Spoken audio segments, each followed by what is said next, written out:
प्रधानमंत्री मोदी के 10-12 साल पूरे हो रहे हैं। नेहरू के बाद अब तक सबसे लॉन्गेस्ट सर्विंग प्राइम मिनिस्टर का खिताब प्रधानमंत्री मोदी को मिल रहा है। खिताब तो उन्हें बहुत मिलेंगे। अगर मेरे साथ अभी पेट्रोल पंप पे चलो आप, तो शायद आज़ादी के बाद इतना महंगा डीजल पेट्रोल कभी नहीं बिका होगा। और लोगों ने आपदा में आविष्कार किया है कि सिलेंडर को चूल्हा बना लिया। ये भी शायद आज़ादी के बाद पहली बार हुआ होगा।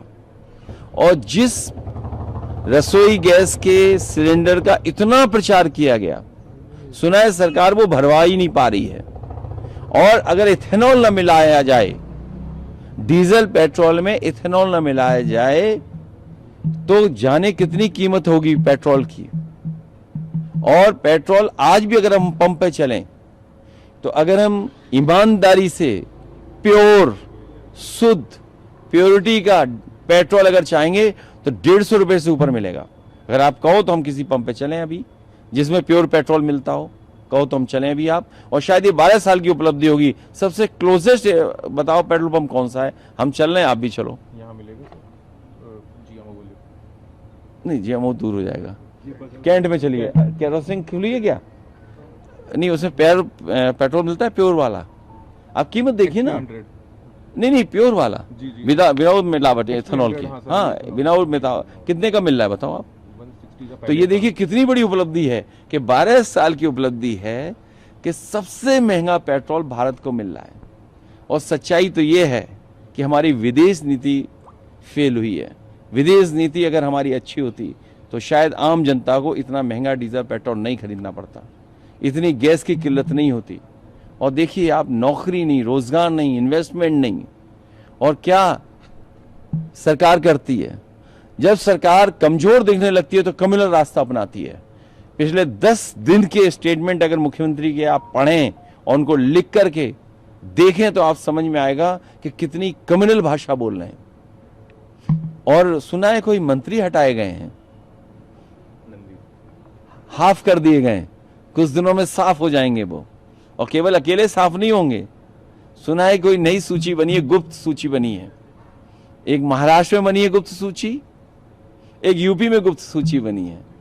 और दिल्ली वाले मिला के देखेंगे उस सूची को, तो सोचिए कितने लोगों साफ हो जाएंगे जिनको टिकट नहीं मिलेगी।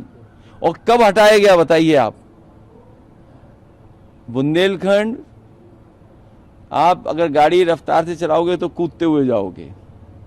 समाजवादी पूर्वांचल एक्सप्रेसवे पे चलोगे तो वो क्या बोलते हैं, झूले की तरह आप चलते जाओगे। गंगा एक्सप्रेसवे में सुना है कि अभी उसमें से अगर हाथ चला दो ठीक तरीके से तो उसका विटामिन बाहर आ जा रहा है।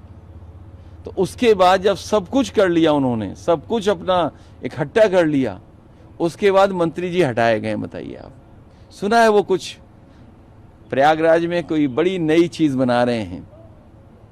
सुना है कोई नई चीज बन रही है वहां, जो प्रयागराज के लोग कह रहे हैं। तो अब सरकार को चुनाव में जाना है, उन्हें अभी हाफ किया है, इनके साथ साथ बहुत लोग साफ होंगे जिनकी टिकट ही साफ हो जाएगी। एक आखिरी सवाल, एक पॉलिटिकल सवाल है। चुनाव की आपने जिक्र किया, 2027 चुनाव आ रहा है, आप गठबंधन में, उस पर तमाम चर्चा रोज अखबार में कुछ निकल रहा है कि सीटों का इक्वेशन ये रहेगा।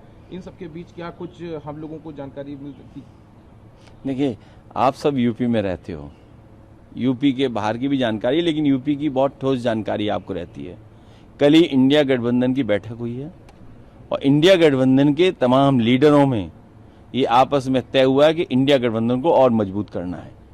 तो इंडिया गठबंधन तभी और मजबूत होगा जब यूपी में भारतीय जनता पार्टी का मुकाबला हम लोग करेंगे और उन्हें हटा देंगे। बीजेपी को जब हटा ले जाएंगे तो इंडिया गठबंधन और मजबूत होगा। ठीक, धन्यवाद। किसी पंप में हम नहीं जाएंगे।